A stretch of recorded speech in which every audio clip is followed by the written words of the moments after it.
मैंने खोजना शुरू किया तो पता चला भारत में सबसे ज्यादा गाय का कत्ल भारत की सरकार कर रही है, मुसलमान नहीं कर रहे हैं। और इस देश में ऐसे कई मुस्लिम समाज हैं जिनको मैं जानता हूं जो गाय को वैसे ही पालते हैं जैसे आप पालते हैं। आप कभी आइए, गुजरात में कच्छ नाम का एक जिला है। कच्छ जिले में एक नहीं सैकड़ों मुसलमान नहीं हजारों हैं जो गाय पालन करते हैं। गाय का दूध बेचते हैं, दूध में से दही बनाते हैं, दही से मक्खन निकालते हैं, मक्खन से घी बनाते हैं और बेचते हैं। आप राजस्थान में आइए, बीकानेर, जैसलमेर, बाड़मेर, ये तीनों जिलों में एक नहीं हजारों मुसलमान हैं जो गाय पालते हैं, गाय का दूध बेचते हैं, दूध में से मक्खन बनाते हैं, फिर घी बनाते हैं और धंधा करते हैं। राजस्थान का एक इलाका है अलवर, मेवात क्षेत्र कहते हैं। पूरा मेवात क्षेत्र जो है ना मुस्लिम समाज के भाइयों से डोमिनेटेड है। वहां एक नहीं सैकड़ों मुस्लिम भाई हैं जो गाय पालते हैं, गाय का दूध पीते हैं, गाय के दूध से दही बना के वैसा ही घी और बिजनेस करते हैं। मुसलमान गाय नहीं काटते। ये बहुत बड़ा भ्रम है जो हम हिंदुस्तानियों के बीच में फैलाया अंग्रेजों ने, और ये भ्रम फैलाया था अंग्रेजों की रानी ने, जिसको हम दुर्भाग्य से विक्टोरिया कहते रहे हैं। उसने एक चिट्ठी लिखा था 1894 में। अंग्रेजों का एक अधिकारी हिंदुस्तान में था, उसका नाम था लैंसडाउन, गवर्नर था इस देश में। उसको एक चिट्ठी लिखा, विक्टोरिया ने चिट्ठी लिखा कि देखो, हम भारत में जितने कत्ल खाने चलाते हैं उनमें सबसे ज्यादा गाय कटती है। ये भारत के हिंदुओं को पसंद नहीं है क्योंकि ये उनकी अधिष्ठात्री है, माने हम उसको पूजनीय मानते हैं, मातृ समान मानते हैं।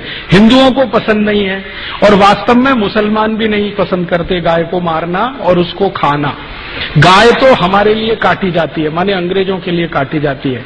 अब भारत में हिंदू और मुसलमान कभी एक हो गए और गाय बचाने में लग गए तो हमारी सरकार नहीं चलेगी भारत में। इसलिए तुम एक काम करो कि जितने कत्ल खाने चल रहे हैं गाय काटने के लिए, उनमें मुसलमानों की भर्ती कर दो और हिंदुओं को बताओ कि गाय देखो मुसलमान काट रहे हैं।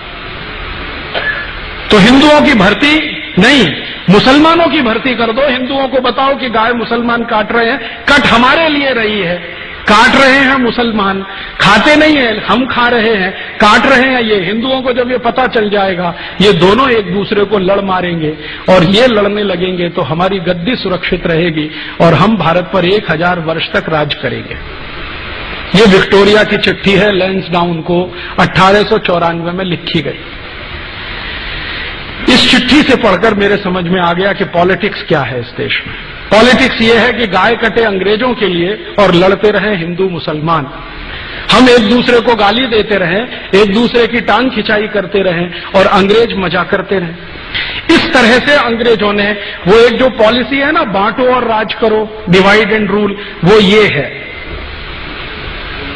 तो इस डिवाइड एंड रूल में हमको फंसाया, गाय को कटवाया और एक दो नहीं करोड़ों गाय को कटवाया इस देश में। एक कत्ल खाना जो कलकत्ता से शुरू हुआ, धीरे धीरे भारत के हर कैंट एरिया में फैल गया। 350 कैंट एरिया अंग्रेजों ने स्थापित किए, 350 कत्ल खाने बना दिए। गांधी जी इन्हीं की खिलाफत करते थे अंग्रेजों के जमाने में। गांधी जी को बार बार लगता था कि ये कत्ल खाने बंद होने चाहिए। और गांधी जी के पहले एक और बहुत महान व्यक्ति हुए इस देश में जिनको बहुत पीड़ा होती थी इन कत्ल खानों के चलने से। उनका नाम था स्वामी दयानंद सरस्वती, जिन्होंने आर्य समाज की स्थापना की। उन्होंने तो अपने जीते जी एक फौज तैयार कर दिया गोरक्षा के लिए। स्वामी दयानंद सरस्वती ने एक संगठन बना दिया जिसका नाम आर्य समाज, आज तक जीवित है। 125 वर्ष पुराना संगठन है, कांग्रेस से भी पुराना संगठन है। कांग्रेस जो राजनीतिक दल है ना, उससे पहले का ये आर्य समाज है।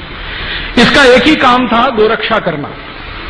और इस आर्य समाजी संगठन ने पूरे देश के नौजवानों को ऐसा चार्ज कर दिया था कि भारत के 7,32,000 गांवों में हर जगह गोरक्षा समिति बन गई थी।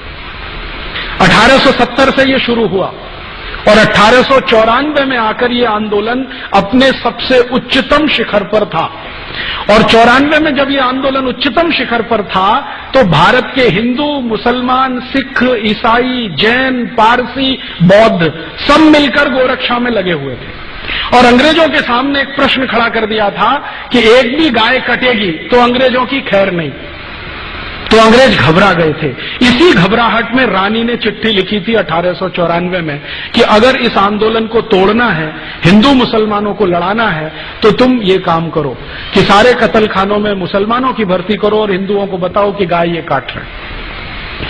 और जब ये खबर अंग्रेजों ने फैलाई, उसके बाद इस देश में हिंदू मुसलमानों के दंगे शुरू हो गए।